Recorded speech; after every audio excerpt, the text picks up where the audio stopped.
When you fill out your taxes next year, they will be different after federal tax changes. And those changes will also impact Minnesota's income tax. House Majority Leader Joyce Peppin says tax conformity is a top priority for state lawmakers. I think the number one thing that the legislature will have to deal with is the changes to the federal tax law. Very exciting to have tax cuts. We provided about $600 million last year in tax cuts, but it will create some difficulty in trying to kind of reconcile how we do things. They change some deductions, so our number one priority will have to be to kind of fix that and make sure that people aren't harmed in any way and that they're able to take advantage of the tax cuts the federal government passed.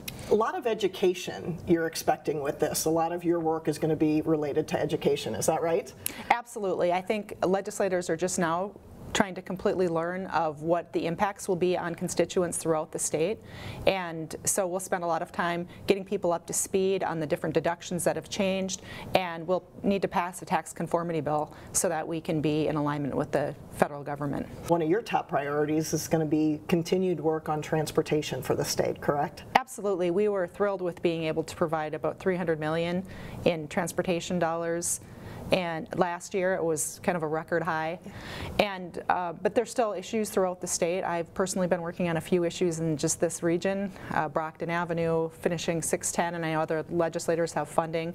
Obviously there's some bottleneck situations in this Northwest corridor, and so we'll be looking at that, and of course transportation dollars throughout the state, amongst other things. What do you think is going to be the biggest surprise this session?